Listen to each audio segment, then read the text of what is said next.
Hello and welcome to At the 55, your home for U Sports football. Me and Tom are back on the mics, taking a slight break from our regularly scheduled content of our exit meeting interviews, but very much staying within the spirit of a recent episode we did about Acadia. In talking about our special guest today, we're going to go over his life in football and so much more. But first, Tom, how the heck you doing, my friend? I could not be doing any better, my friend. We I have lost you, Zach. a legendary coach who is joining us here and a legendary member.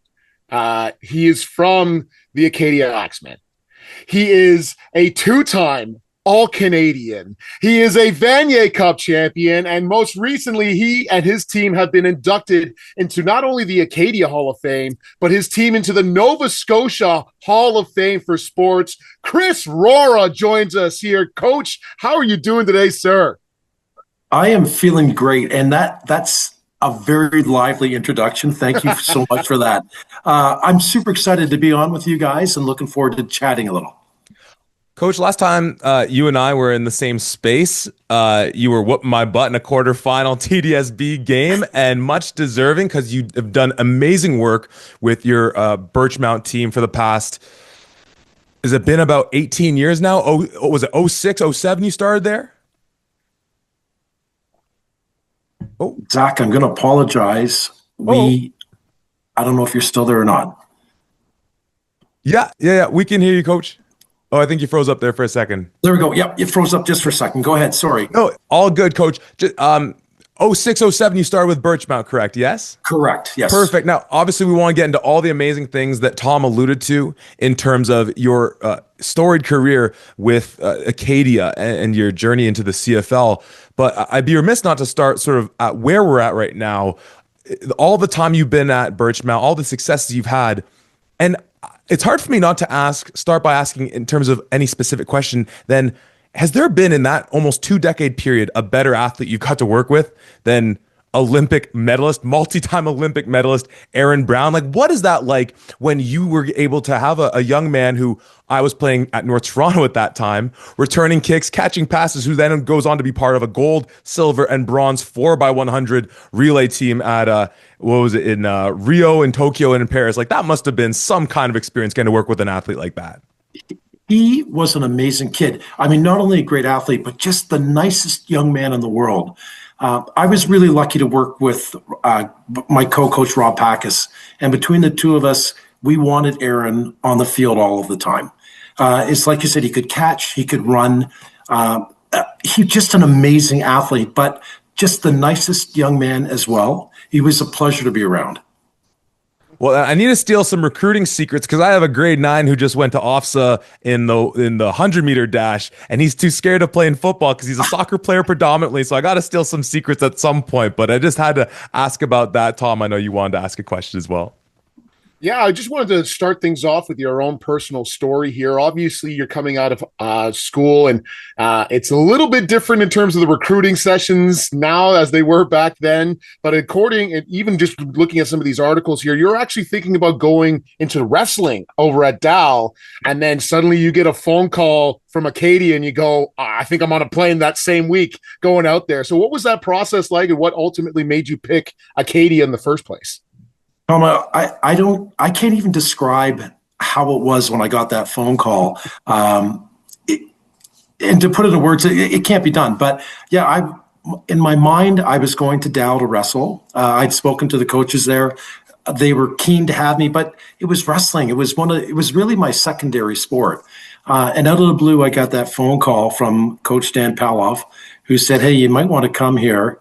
And that was it. It was like, as you said, within the week, I was on a plane, had my suitcase. I had no idea what I was doing, where I was going. I had absolutely no clue about being at Nova Scotia, and then, just what was going to happen next. Well, and Coach, looking at your time there and just thinking about the wrestling, the football being a lineman specifically, I love that we have 3 linemen on the podcast. Those are my favorite podcasts. And obviously with a rugby background as well, those are all the things where, like, when I meet a kid who's saying that they wrestle as well, I'm like, well, you have a spot on my football team, absolutely, because of all those things in terms of leverage and hip mobility and all those pieces. But the success you had at Acadia Canadian football sort of writ large in the 1980s. In doing research for this, it was fun seeing some of the names in that 83 draft class you were a part of, including another famous coach that Tom had the pleasure of getting to interview this year in Blake Nill.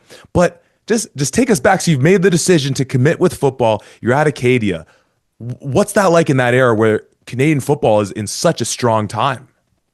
The most interesting part about that is coming right out of high school, I didn't really know a lot about football. I was a big guy. I hung around with a lot of other big guys. So we played football because it was cool. We met girls, and that's how it was. And then I went to Acadia, and all of a sudden I'm being taught the game. And not just taught it, but by Coach John Heward, who was an absolutely amazing coach. A guy that knew how to bring the best out of every single one of us. The way that he taught the game and the way that I learned it just made it, I'd say fun, but it was easy all of a sudden. Instead of just going out and banging heads like we did, now I could see what was happening. I knew where the ball was going. I could read the plays. And as I said, it became so much more fun just because I knew what was going on. Mm-hmm. Well, it must have been something of a whirlwind for you as well, because as you say, you are learning the game. You've got a fantastic coach around you and things. And then that 79 season, you guys go to the national championship and win it. Oh. And so in that first year, you're already at the very highest mountaintop as you're learning the game, let alone a few years later when you get back there in 81, which is that unbelievable team, the undefeated season, and you get all of the accolades on there, 12 AUS All-Stars, all of that is an unbelievable season. But talking about that first day from 1979, going to that first national championship and then following up with one of the most historic seasons ever, like what a trajectory on your path here. And what was that process like? Well, and as I said, I remember my very first day meeting all the coaches, sitting in Coach Heward's office, and him asking me what position I expect to play. And the only thing I knew what to say was middle linebacker. So I wasn't even designated as a lineman yet. Coach Heward was a pretty direct guy. I went into school, into Acadia with my hair was a little bit long. And he looked at me and he said, "You look like Lucan the Wolf Boy, get a haircut." That was one of the first things he actually said to me. But from that point on, you mentioned that trajectory. Holy cow. I was lucky enough to play a fair bit of my first season in our 79 season. And I learned. And then, going through to 81 with that unbeaten season and the Vanier Cup, the emotions were it was skyrocketing. It was just craziness. Coach, when you were talking about how you come out of high school, just raw talent, big guy, and so many of us have that experience at some point in our football career, that whole saying of you can't teach the size, and the coach just gets his eyes on you, and then you become that player. And then in the process, it becomes more fun for you as you're actually learning the X's and O's, getting a sense of what you're doing beyond just like me big, me rush A gap, right? In that process, because I've found in getting into coaching, I've started to love the game more than I did as a player from getting to understand it that much more, the proverbial chess game that it is with just giant humans on the field that we get to move around. At what point, what was it that you thought that this would be something you'd enjoy coaching? Obviously, as a teacher, it's a great pathway to continue to give back, but was it at all connected to that process of realizing just how fun this game really is when you actually learn it? Actually, really great question. When I finished at Acadia, of course, I was lucky enough to get drafted. I went to Ottawa. I was traded to Toronto the following year. And then things just stopped. And not only did they stop football, but I just stopped being involved in football. I took on another career. I worked for a number of years.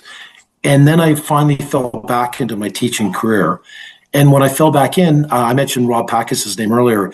He was the coach at Birchmount at the time.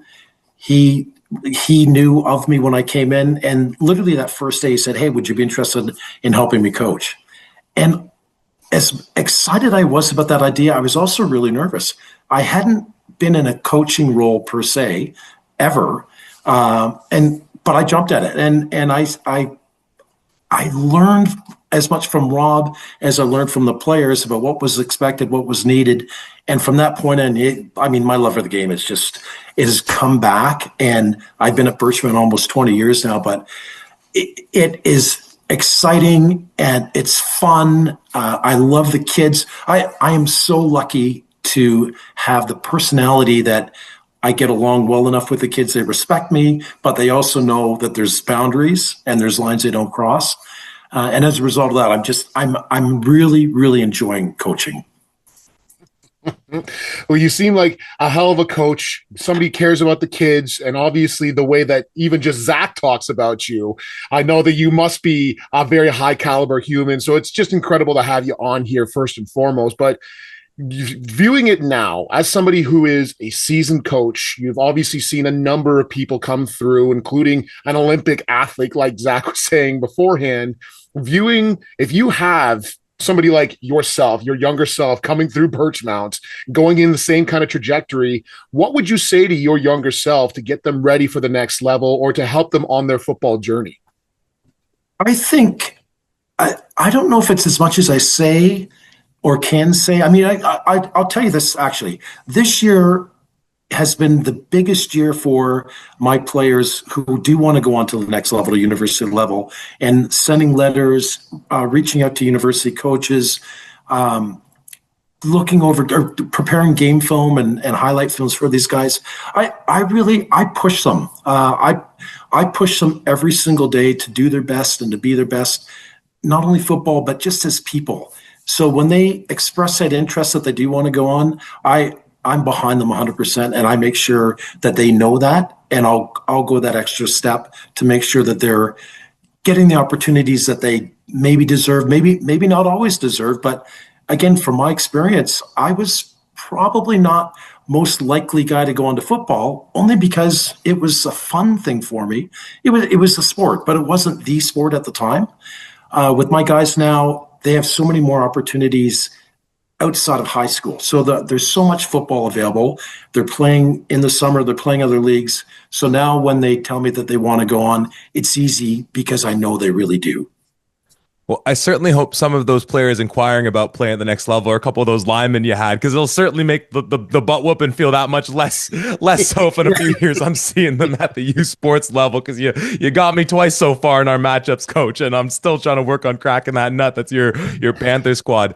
Now, Coach, you talked about obviously some of your guys playing outside of the program, summer football, and I know you're very involved with Balmy Beach Rugby as well. Just talking about it again, I love having three linemen on, but that much more so when we now get to center things around Toronto football, Toronto sports in general, and even more specifically Scarborough sports.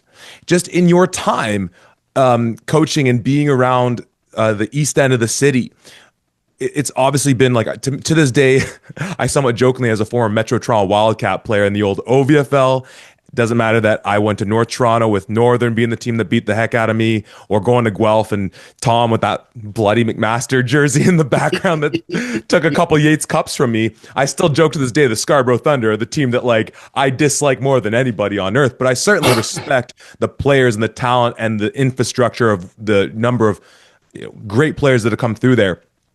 Just what's been your read on Scarborough sports, Scarborough football, East End Toronto over your time being a member of that community? So that great question again. I really see that, and you talk about the Thunder. I was actually involved with that program for a little while as well, only because of what I started doing at Birchmount. And I got the call to go over and help out with the really young kids, the 6, 7, 8, 9-year-olds, and it was absolute blast. But I'll tell you, compared to when I was younger, that just wasn't available. The Scarborough Vikings were the team. We're going back 100 years, I know. And that was it. That was the only team around. So now there is so much for them to do, so much for my players to do. And not only football, but of course, all the other sports that are in Scarborough as well. It's so strong and it's so available. And I think that's really the key for them. Yeah, certainly having outlets to play the game is so incredible. And I'm sure it was not like that when you were a player. So seeing that and seeing how much is available to these kids, not just great coaching from yourself at the high school level, but you have the opportunity to go off and play summer football. And there's also camps that are out there where you can start to get better and better as you're starting to see that you have people like yourself who are just raw talent that go into the university level and then they get shaped into the players that they are, versus now where you're almost expected to be close to a finished product by the time you actually get into university. What's that transition been like for you, and how do you coach kids to get to that level? Yeah, the expectations are high. There's no question about that. One of the biggest things, of course, universities now are actually putting a little bit of money into the programs as well. Really, I encourage kids to do what they do best. Whether our linemen who have to be strong, our running backs have to be speedy, or whatever the case is. I'm fortunate enough that I have the background that I can give them the direction on helping them in preparing whatever they need to go. Now, Coach, if we can bring it to the sort of current state of AUS football, the Acadia Axemen, Tom and I did an episode of this exit meeting series where we're profiling where all the various teams across U Sports are sort of at this juncture between the 2 years. And we were talking Acadia, and obviously in a bit of a rebuilding mode. AUS has kind of over the last decade or two taken on a little bit of that lower status conference, but we've been quite bullish on what Coach Waterman's been doing with St. FX, now with Coach Soria at St. Mary's being really prominent clubs. But obviously with Acadia, whether the success has been there for the last few years, and Tom had we'll talk to a really impactful matchup he had against them on one of his Vanier Cup journeys. Obviously with Coach Cummins being there, the return of Chris Colson into that coaching staff, having that alumni piece in there. To what extent are you keeping tabs on the program? What do you see as an alumni? Tom and I both very much know it's hard to objectively observe your former club when things are going well or not going as well as you'd want to. What's been your read on Acadia football over the past however many years? It's frustrating. I know how great the program is. I know Coach Cummins, he puts his heart into it. There's no question about that. He's got a great coaching staff there too. I was really fortunate to have spent a little bit of time with him when I was there for the Hall of Fame back in October.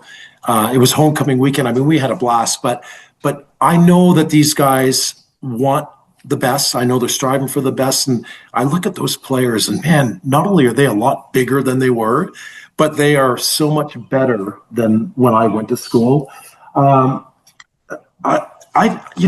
You're right. I think that the Atlantic universities are suffering. That's not the right word, but they're not getting the players that they could have.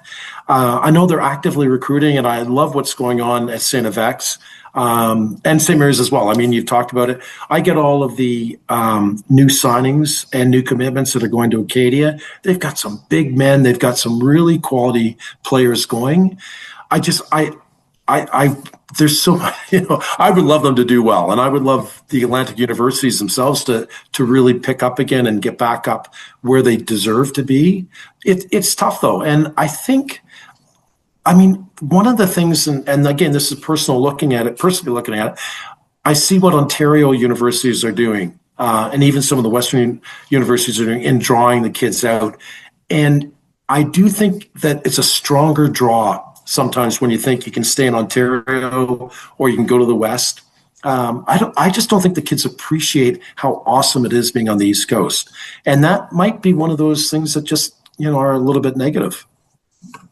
Yeah, myself, I've had the pleasure of being out in the East Coast a number of times. I used to date a girl who was from Pugwash, Nova Scotia. So nice. Getting out there in the deep heart in the middle of nowhere. And then I have some of my very good friends who live out in the Halifax, East Lansing type of areas. So I've been out there a number of times. When you get out there, it's not just, to me, the AUS football is almost the purest form of football because you still get that pure community feel. When you go out to a football game, it's people coming out from the stands, people coming out from their towns, and Wolfville, the entire town of Wolfville comes out, or Sackville will come out. Halifax, obviously, with a bunch of stuff going on and being able to play there is incredible. But people often like to talk about the AUS hasn't been back to the Vanier Cup since 2007 with those St. Mary's teams. And so it's almost like, oh, they must be less than because of that. But what people don't understand is the quality of teams that have been coming out of there. I was privileged to be a part of that 2011 McMaster Vanier Cup team. And people don't remember, halfway through the first quarter of the UTEC Bowl against Acadia, that team is down 14-0 to the Acadia Axemen in 2011. That was a phenomenal team that we had to come back from. So I think there's a number of factors that kind of lead into that.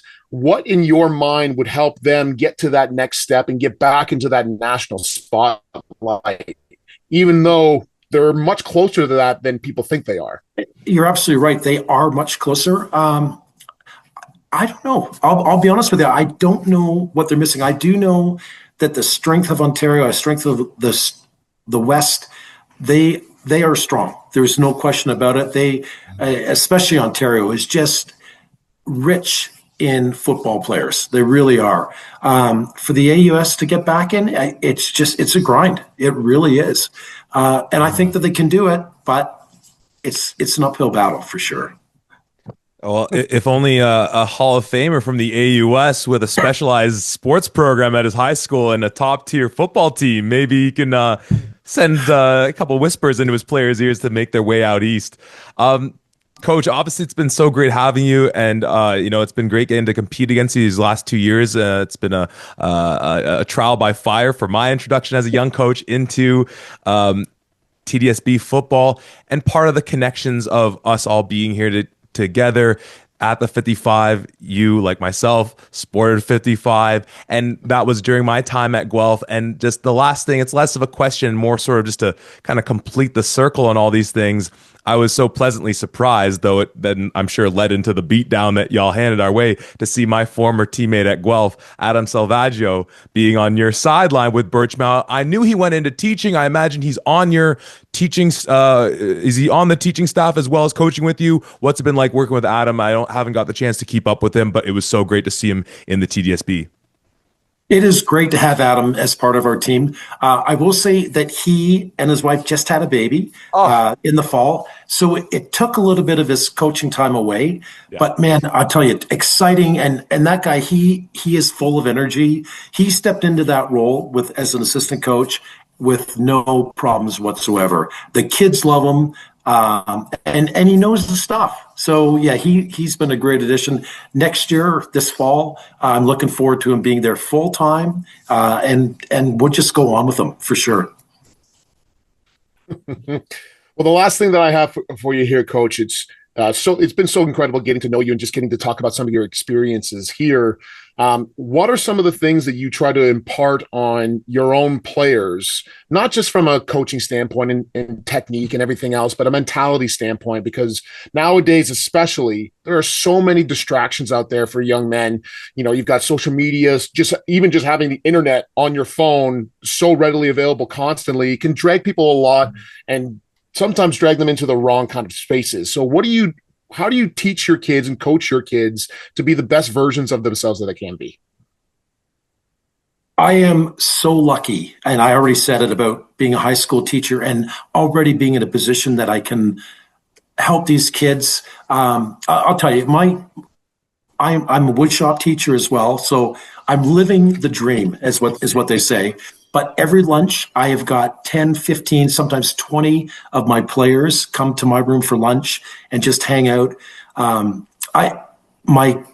kids were at school, my stepkids were at school, and they're great athletes in their own way. I mean, Jake, who is now at Guelph, Zach, I know will love that, is a rugby player. But that whole group of kids has been amazing for me. And it's not hard for me to give them direction because they want the direction and they're happy to have it.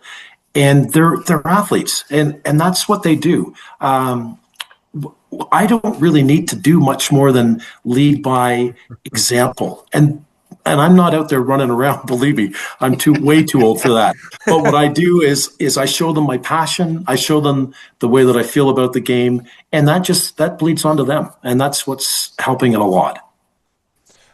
Coach, I have to say this has been not just remarkable having you on, but genuinely, truly, for me specifically, being in the same space as you, very inspirational. Thank you, honestly, for taking the time to join us to not only shed light on your remarkable story, your life in football, the program that you've been running so effectively at Birchmount, and again, a little more light on Acadia and all things Atlantic football. Coach Rhora, thank you so much for joining us today. Zach, Tom, as I said at the beginning, I'm honored to have been a part of this, and thank you so much for having me. Amazing. We'll be back in our exit meeting interviews coming up later this week right here at the 55.